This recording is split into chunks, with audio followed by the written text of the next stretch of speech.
Hello मंचकिंस, कैसे हैं सारे के सारे। My name is ocean, your very own English master teacher. और बच्चा पार्टी आज हम लेकर आ गए हैं आपके लिए माय चाइल्डहुड से रिलेटेड सारे के सारे important questions.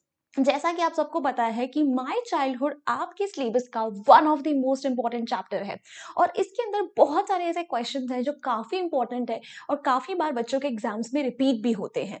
So I thought why not tell you all of those important questions in just one video. So what are you waiting for? अगर आपको भी अपने इस चैप्टर से रिलेटेड हर क्वेश्चन को सही करना और जानना है कि कौन से ऐसे क्वेश्चंस हैं जो कि आपकी टीचर प्लान कर रहे हैं आपको इस चैप्टर से देने के लिए, सो इस वीडियो को एंड तक जरूर देखना। और एंड तक जाने से पहले सबसे पहले वीडियो को लाइक करिए और चैनल को सब्सक्राइब करिए बिकॉज वो करना बहुत ज्यादा जरूरी है। चलिए then, without any further ado, let's discuss our session flow कि आज के सेशन में हम क्या क्या डिस्कस करने वाले हैं। तो आज के इस सेशन में मैं आपके सामने शॉर्ट और लॉन्ग क्वेश्चन आंसर्स लेकर आई हूं और कुछ ऐसे सिलेक्शन ऑफ क्वेश्चंस जो कि एग्जाम्स में आप डेफिनेटली आराम से एक्सपेक्ट कर सकते हैं। तो फिर चाहे आपके इस चैप्टर से रिलेटेड 3 मार्क्स का क्वेश्चन हो या फिर 6 मार्क्स का, if you have watched this video thoroughly तो आप वो सारे क्वेश्चंस आराम से अटेंड कर पाएंगे। ऑल्सो अगर आपको इस चैप्टर को डिटेल में समझना है तो लेट मी टेल यू कि मैंने इससे रिलेटेड उमंग सेशन ऑलरेडी कर लिया है where we discuss the theme and the detailed summary of the chapter and it is available on the channel. All you need to do is just search for My Childhood by Ocean Ma'am और आपके सामने वो video हाजिर हो जाएगी। चलिए फिर आगे बढ़ते हैं। एंड बच्चा, this is a schedule of the week. अगर आपने इसमें से कोई भी सेशन अभी तक मिस करा है तो प्लीज गो अहेड चेक कर लीजिएगा उसे चैनल पे। स्पेशली हमारी जो मैराथन हुई थी एनसीईआरटी की, it was a great amazing marathon जिसके अंदर हमने a truly beautiful mind, the snake and the mirror, wind को और ऐसी ही एक और इम्पॉर्टेंट पोएम को करा था which I do not remember right now. Also उसके बाद हमने डिटर्मिनर्स पे बहुत ही प्यारा सा एक 20 क्वेश्चंस का वीक क्विज करा था, उसकी भी वीडियो है चैनल पे। तो प्लीज इन दोनों सेशंस को जरूर चेक कर लेना, आपके एग्जाम्स के लिए बहुत बेनिफिशियल होंगे बिकॉज मैराथन में हमने एनसीईआरटी से वर्ड टू वर्ड सब कुछ समझा था। ऑल राइट देन, चलिए फिर आगे बढ़ते हैं and let's start our day with some short question answers first. तो भाई, first short question answer that you can definitely expect in your exam is what made Shiv Subramaniam Iyer's wife change in mind. तो अगर आपने ये चैप्टर पढ़ा है तो आपको पता होगा कि शिव सुब्रमण्यम अय्यर जी कौन थे। वो हमारे क्या बोलते हैं, अब्दुल कलाम जी के साइंस टीचर थे जिन्होंने उनको डिनर पर बुलाया था। बट अनफॉर्चुनेटली डिनर पर क्या हुआ था, उनकी जो ये वाइफ है ना, वो उन्होंने मना कर दिया था that I am not going to serve a Muslim in my kitchen. जिसके अगेंस्ट शिव सुब्रमण्यम जी ने जाकर बोला था कि ठीक है, कोई नहीं, अगर ये किचन में नहीं खाएंगे तो मैं भी नहीं खाऊंगा। और फिर उन्होंने अपने हाथों से अब्दुल कलाम जी को अपने बगल में बैठाकर खिलाया था। एंड नेक्स्ट टाइम जब आए हमारे कलाम जी उनके घर अगेन, तो शिव सुब्रमण्यम जी की वाइफ ने अपने आप उन्हें अपने हाथों से सर्व करा था। सो ऐसा क्या हुआ था जिसने उनका माइंडसेट पूरा का पूरा चेंज कर दिया था? इट वाज बिकॉज कि ये जो उनकी वाइफ है ना, वो दूर से उनको खाना खाते हुए देख रही थी and when she was watching both of them eating food, तो उन्हें अपने हस्बैंड और कलाम जी के खाने के तरीके में कोई डिफरेंस दिखाई नहीं दिया। यानी कि जो वो डिफरेंस वो रिलीजन का अपने दिमाग में लेकर चल रही थी, it was all in her head and because of that she actually changed her mind and उसके बाद उन्होंने खुद अपने हाथों से कलाम जी को सर्व करा। चलिए then, let's have a look at the answer. So Shiv Subramaniam Iyer's wife watched Kalam having his meal from behind the kitchen door. Kitchen door के पीछे से वो उन्हें खाना खाते हुए देख रही थी जब पहली बार कलाम जी उनके यहाँ डिनर पर आए थे। She did not find any difference in the way he took his meal. जिस तरीके से वो खाना खाते थे उन्हें लगा कि उसी तरीके से उनके हस्बैंड या वो भी खाना खाती हैं।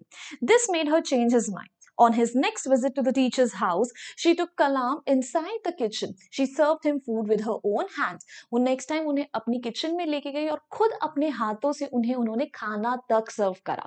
ये पूरा का पूरा टीचर वाला इंसिडेंट जो है ना, इट इज वेरी इंपॉर्टेंट। ये आराम से आपसे एग्जाम में पूछा जा सकता है, whether it is the mindset of the teacher, how he broke the religious differences, या क्या उनका एटीट्यूड था, उनकी वाइफ का attitude, everything can be asked. तो प्लीज इस इंसिडेंट को अच्छे से करके जाना चैप्टर से।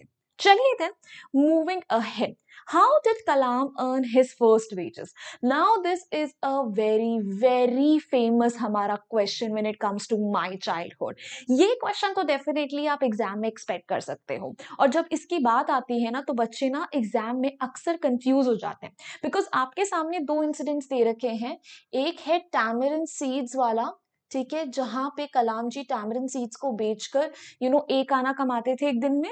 और दूसरा जो है वो इनके कजन वाला सीन है, जब शामसुद्दीन, इनके कजन का नाम है, ठीक है, उसको मदद चाहिए थी कि कोई जो है रामेश्वरम में पेपर्स को बांटे, बिकॉज वर्ल्ड वॉर के चलते हुए ट्रेन का रामेश्वरम में रुकना बंद कर दिया था. And that is how Kalam use to collect the papers and फिर वो बांटे थे. सो इस तरीके से उन्होंने फर्स्ट वेजेस अर्न करी. तो ये टैमरिन सीड्स वाला इंसिडेंट आप प्रेफर मत करना लिखना, बल्कि शामसुद्दीन वाला इंसिडेंट इसमें लिखना, बिकॉज उसी के नीचे लिखा हुआ है कि this is how he earned his first wages. Although अगर ये आपके पास लॉन्ग क्वेश्चन आंसर में आ जाए तब आप दोनों इंसिडेंट मेंशन कर सकते हो, और if your teacher has a different point of view तो आप उनके अकॉर्डिंग लिख सकते हो, because at the end of the day it's home examination, so we just can not argue with anything.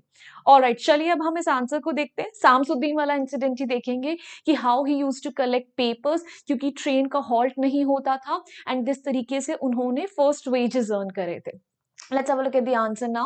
So Abdul Kalam earned his first wages by catching bundles of newspapers from trains for his cousin Samsuddin, who used to distribute papers in Rameshwaram. Like I told you कि Samsuddin जो कलाम जी के cousin हैं, उनकी responsibility थी कि वो newspapers को रामेश्वरम में distribute करें.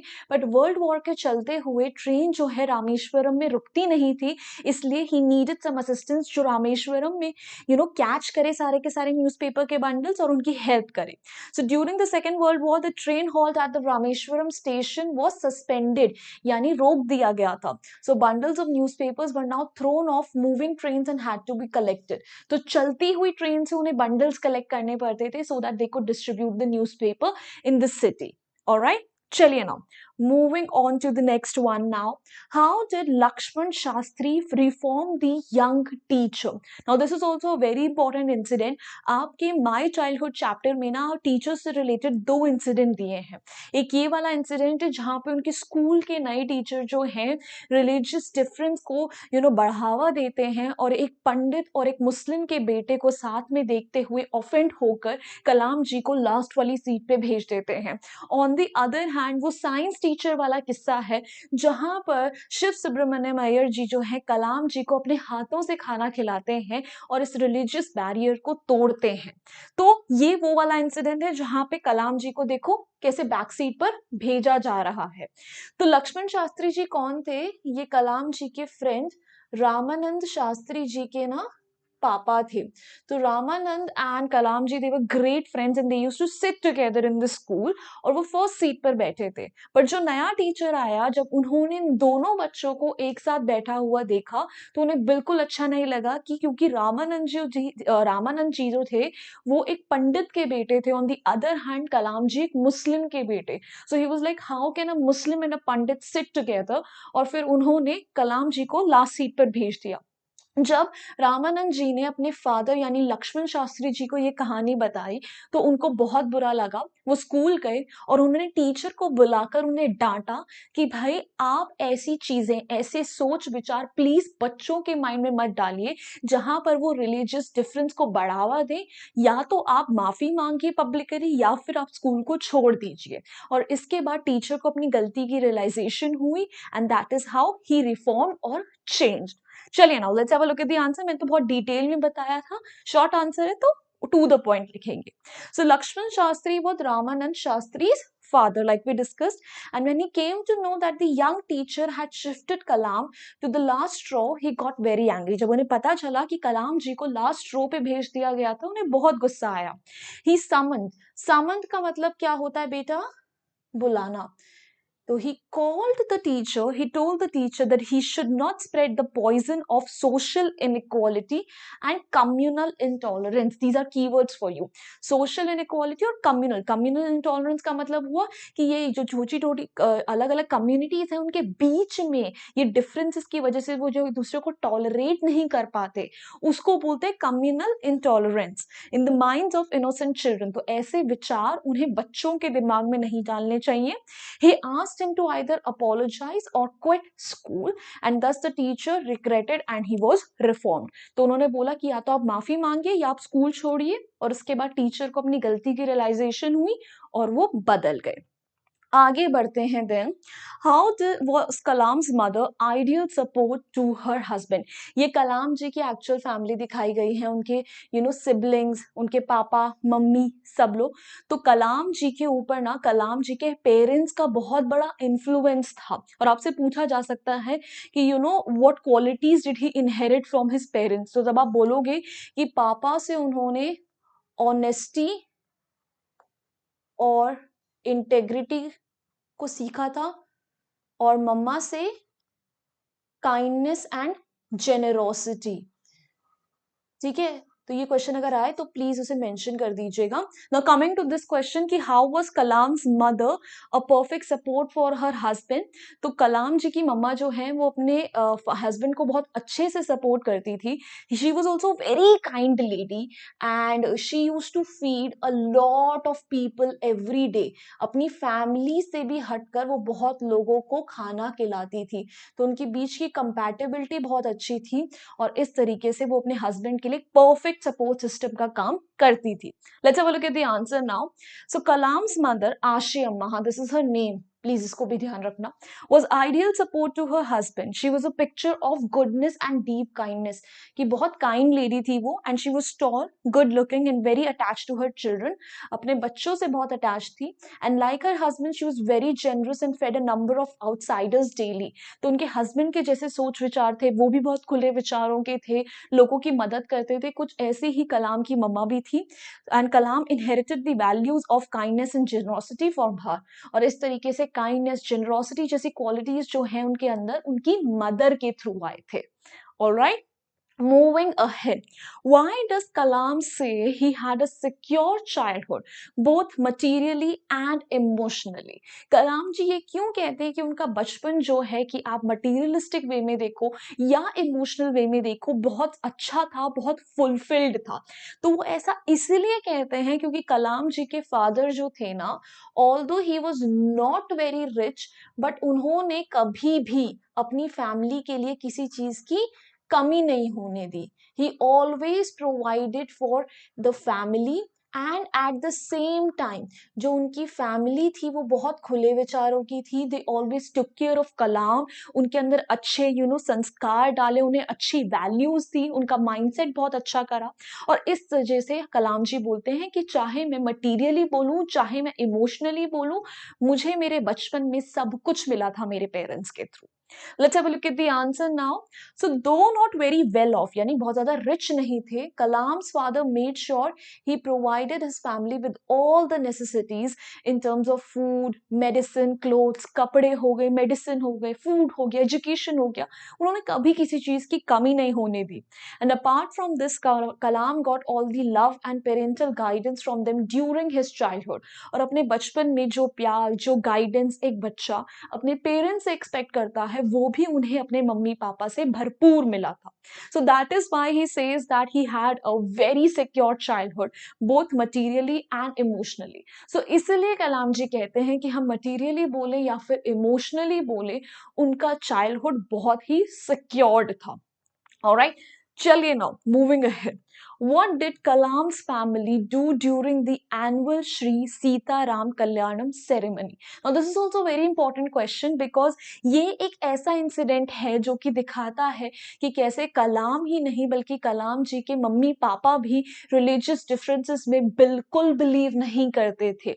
क्यों? क्योंकि Shri Sitaram Kalyanam ceremony, if I am not wrong, Kalyanam का मतलब होता है marriage in south India.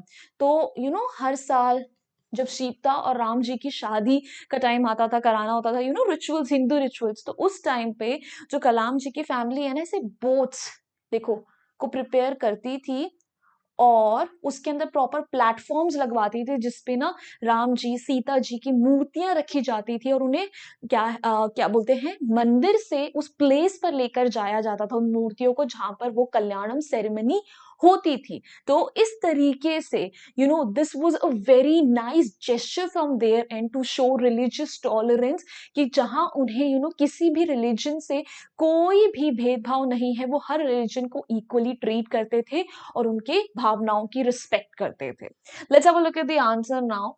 So during the annual Sri Sita Ram Kalyanam ceremony, Kalam's family used to arrange boats with a special platform for carrying idols. Idols का मतलब होता है मूर्तियां of the Lord from the temple to the marriage site. Temple से marriage site तक ले जाने के लिए boats में proper platforms रखे जाते थे जिसमें मूर्तियां रखी जाती थी और ये सारा arrangement कलाम जी की फैमिली करती थी। Situated in the middle of the pond called Ram Tirath, which was near Kalam's house. तो कलाम जी के घर के पास एक पॉन्ड था राम तीरथ, जहां पर ये पूरा का पूरा सेरेमनी रिचुअल होता था, and this is how his family used to contribute during this entire occasion.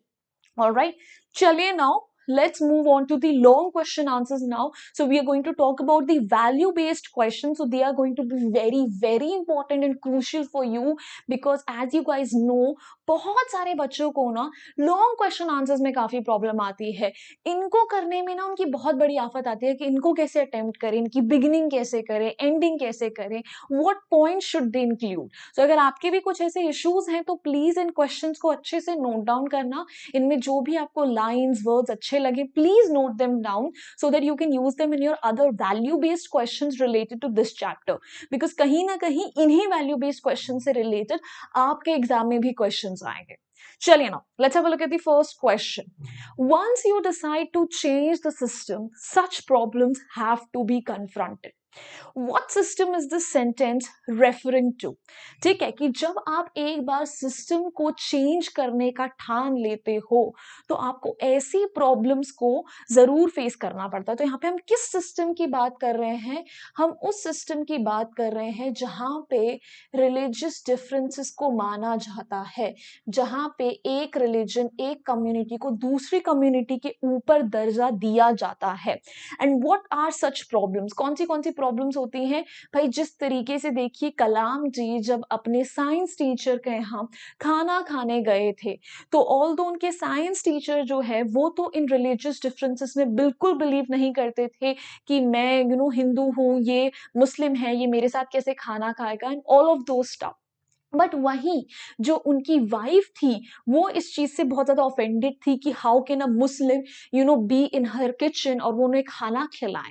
But still उन साइंस टीचर ने उसके अगेंस्ट एक रेबल करा, ठीक है, और एक वायलेंट तरीके से नहीं, बहुत ही नॉन वायलेंट तरीके से, जहां खुद उन्होंने कलाम जी को अपने हाथों से खाना खिलाया और फिर नेक्स्ट टाइम उनकी वाइफ का खुद एटीट्यूड कलाम जी की तरफ बदल गया. सो इस तरीके की प्रॉब्लम्स की जब भी आप ऐसी चीजों को फेस करने जाते हो, इन डिफरेंसेस को मिटाने जाते हो, so you always find some people who would be against it, ठीक है, जो आपके इन कामों में अड़ंगे डालेंगे, आपको ऑफेंड करेंगे.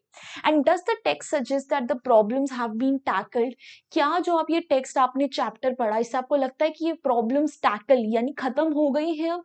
आई don't think so. On a large scale yes we can say that कि ये प्रॉब्लम्स शायद एग्जिस्ट नहीं करती, बट कहीं ना कहीं आज भी इन प्रॉब्लम्स को बहुत ज्यादा उजागर करा जाता है, ठीक है. आज भी वो डिफरेंसेस को माना जाता है. Intercaste marriages, inter religion marriages में बहुत प्रॉब्लम आती है और बहुत ज्यादा कम्युनल राइट्स होते हैं जो कि सीधा हमें बताते हैं कि ये डिफरेंसेस आज भी लोगों के माइंड्स में एग्जिस्ट करते हैं.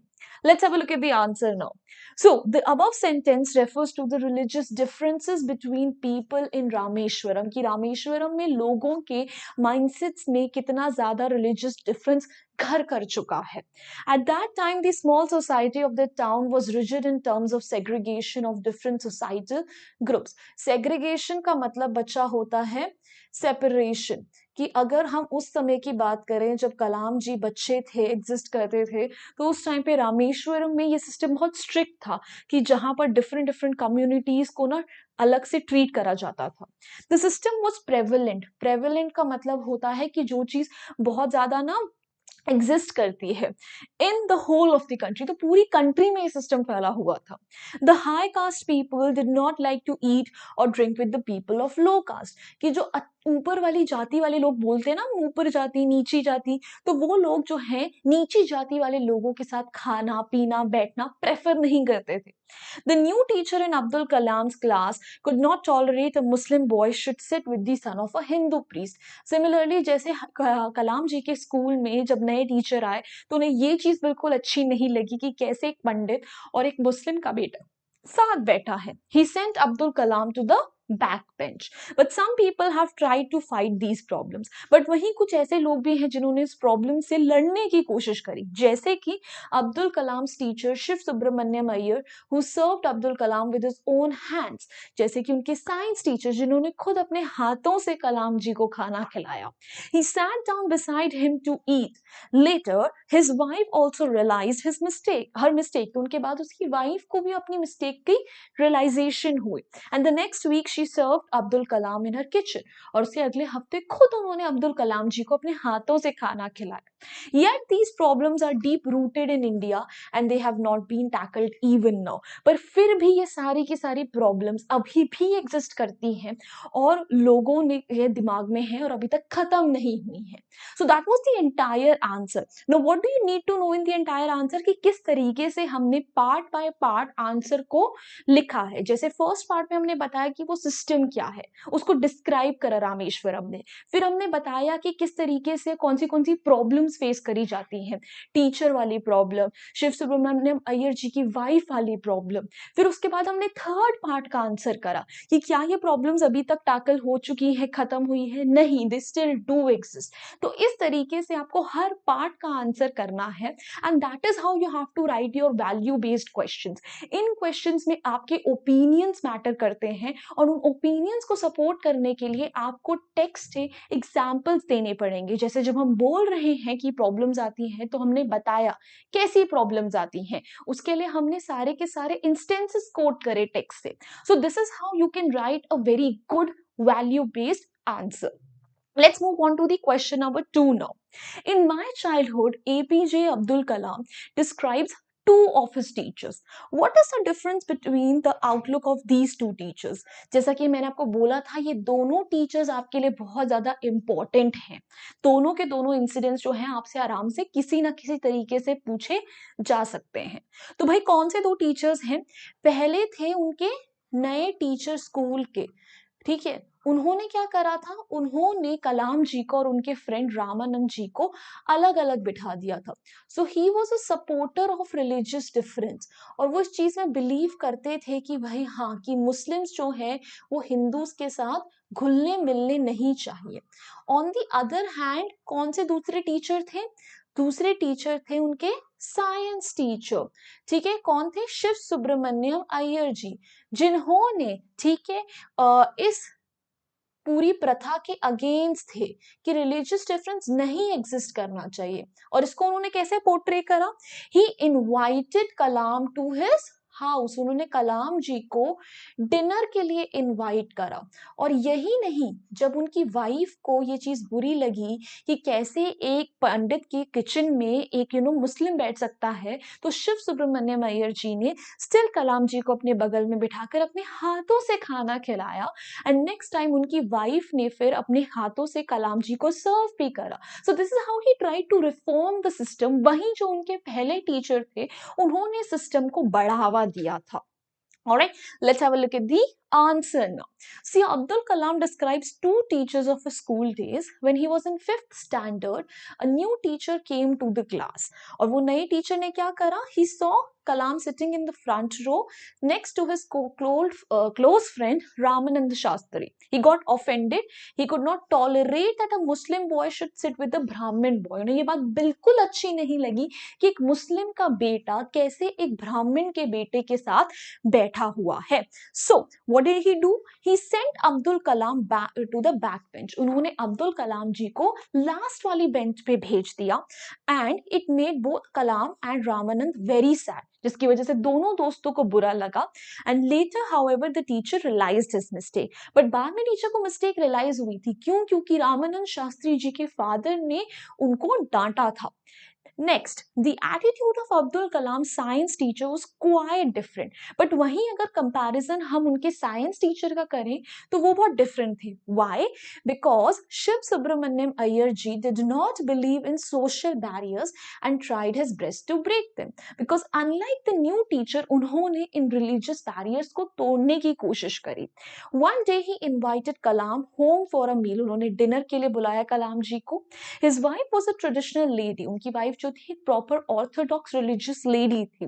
And she refused to serve a Muslim boy into her kitchen. और उन्होंने मना कर दिया कि मैं एक मुस्लिम को अपने किचन में खाना नहीं खिलाऊंगी. But Iyer served Abdul Kalam with his own hands. But Iyer ji ने कलाम जी को खुद अपने हाथों से खाना खिलाया. Then he sat down beside him to eat his meal. और यही नहीं, वो उसके बगल में बैठकर उन्होंने खाना खाया. Thus, we find that there is a lot of difference between the attitude of both these teachers. इन दोनों teachers के बीच में ना बहुत ज़्यादा difference है. Alright, चलिए ना आगे बढ़ते हैं. कलाम says, on the whole, the small society of Rameshwaram was very rigid in the terms of segregation of different social groups. Were they aware of these differences only, or did they also naturally share friendships and experiences? तो कलाम जी बोलते हैं कि रामेश्वरम की जो society थी ना, वो religious difference को लेकर बहुत ज़्यादा स्ट्रिक्ट थी, जहाँ पे डिफरेंट कम्युनिटीज़ को, रिलीजन्स को अलग तरीके से ट्रीट करा जाता था. तो क्या रामेश्वरम की सोसाइटी में यही डिफरेंसेस एग्जिस्ट करते थे, या इसके बियॉन्ड जाकर उन्होंने इंटर रिलीजन कुछ फ्रेंडशिप्स और मूवमेंट्स भी शेयर करे? So it's very much obvious कि कलाम जी की स्टोरी में हमें बहुत सारे ऐसे मूवमेंट्स दिखाई देते हैं जहां पे दोनों ही रिलीजन्स को इक्वल रिस्पेक्ट दी जाती है. सबसे पहले रात को सोते टाइम कलाम जी की मम्मा और ग्रैंड माँ उन्हें प्रॉफिट और रामायण दोनों की कहानियां बताती थी. तो वहां पर उन्हें हिंदू और मुस्लिम दोनों रिलीजन्स के बारे में स्टोरीज सुनाई जाती थी. दूसरा इंसिडेंट, जब सीता राम कल्याणम सेरेमनी होती थी, जो कि अभी हमने शॉर्ट क्वेश्चन आंसर में भी देखा, तो उस टाइम पे क्या होता था, कलाम जी की फैमिली स्पेशली बोट्स को अरेंज करती थी ताकि जो आइडल्स हैं, मूर्तियां हैं, उन्हें ले जाया जा सके राम तीरथ तक. उसके अलावा जो कलाम जी के तीनों फ्रेंड्स थे, ठीक है, वो कौन थे? हिंदू थे, ठीक है, बट स्टिल वो एक बहुत अच्छी फ्रेंडशिप उनके साथ शेयर करते थे, ठीक है, कोई डिफरेंस नहीं होता था. फिर चाहे वो अपने बीच देखे या उनके पेरेंट्स देखे, किसी के पेरेंट्स दोनों बच्चों में डिफरेंसेस नहीं रखते थे. सारे के सारे फेस्टिवल्स मिल बांट कर सेलिब्रेट करे जाते थे. चलिए now let's have a look at the answer. So, although the small society of Rameshwaram was very rigid in terms of segregation of different social groups, still Kalam and his family was very broad-minded as far as the religious tolerance was considered. तो कहा जा रहा है कि वैसे तो रामेश्वरम में जो सोशल सेग्रीगेशन है वो बहुत स्ट्रिक्ट था, बट कलाम जी की फैमिली बहुत ज़्यादा खुले विचारों की थी, जो इन सब चीज़ों में विश्वास नहीं रखती थी. His mother and grandmother used to tell him bedtime stories both from the life of Prophet and Ramayana. रात को सोते समय उनकी मम्मा, उनकी दादी उन्हें कहानियां रामायण की भी सुनाती थी, प्रॉफिट की भी सुनाती थी. कलाम had 3 close friends and all of them were Hindu Orthodox Brahmins. उनके तीनों दोस्त भी हिंदू थे. Besides, his family used to arrange boats with a special platform during the annual Shri Sitaram Kalyanam ceremony. बल्कि जो एनुअल सेरेमनी होती थी श्री सीताराम कल्याणम की, उसके अंदर कलाम जी की फैमिली स्पेशली बोट्स भी अरेंज करती थी. The platforms were used to carry the idols of the Lord from the temple to the marriage site Ram Tirath, which was in the middle of the pond close to Kalam's house, और उन boats के अंदर उन मूर्तियों को ले आया जाता था भगवान की, ताकि राम तीरथ तक पहुंचा के उन सेरेमनीज को कराया जा सके. So hence Kalam and his family did not let the difference in religious faith affect their behaviour. तो ये जो डिफरेंसेस हैं, जहाँ पे लोग डिफरेंट रिलीजन्स को डिफरेंट नजरियों से देखते हैं, उन्होंने इन डिफरेंसेस को कभी भी अपने बिहेवियर में नहीं आने दिया. And they were as much as ease, यानी comfort with no Muslims as they were from their own religion. तो भाई कि मतलब वो उतने ही कंफर्टेबल थे अपने हिंदू फ्रेंड्स के साथ जितना कि वो मुस्लिम फ्रेंड्स के साथ थे. Alright, so Bacha Party, these were all the answers that I had in store for you. And let me tell you, इस हफ्ते हमने बहुत सारे amazing और भी sessions करे हैं. जैसे इस week के beginning में I gave you some paper presentation tips जो कि आप अपने एग्जाम में फॉलो करके एक्स्ट्रा मार्क्स स्कोर कर सकते हो. देन हमारी एनसीईआरटी की एक बहुत प्यारी मैराथन हुई थी, जहाँ पे हमने एनसीईआरटी के ही वर्ड टू वर्ड अंडरस्टैंड करा चैप्टर को, क्वेश्चन आंसर्स करे. नेक्स्ट हमने डिटर्मिनर्स पे 20 MCQs करे हैं. उसके अलावा I told you some unique vocabulary words that you can use in your exam to score full marks. फिर I also told you how to attempt value based question. ये हमारा session 3:30 PM पे आया है, बहुत डिमांड में था, अभी तक नहीं देखा है तो प्लीज जाके देखो. And now we did some most important question from my childhood. So ये सारे के सारे सेशन चैनल पे हैं, go head check them out. ठीक है, they are very useful. Also let me tell you, हमारे टेलीग्राम चैनल का link is given in the description box, जहाँ पे आपको ऐसे अमेजिंग सेशंस के रिमाइंडर्स, BTS सब कुछ मिल जाएगा. On top of it notes भी मिलेंगे ये सारे के सारे कैट सेशंस के. Also, if any of you would like to reach out to me personally, then this is my Instagram handle. Feel free to ping me over here as well for your study, non-study related problems. Also, let me tell you, your teachers have started separate shorts channel for you, including English ka shorts channel, where every week I put up shorts to help you with your grammar, vocabulary. And recently I have started this series जहाँ पे हम हर chapter और poem को 60 seconds में summarize कर रहे हैं. So what are you waiting for? The link for the same is given in the description box. Go ahead, check it out. And if you enjoyed this video, make sure you hit the like button and do not forget to subscribe to the channel as well and share it with your friends. So bye bye guys, hasta la vista. फिर मिलेंगे पढ़ते पढ़ते.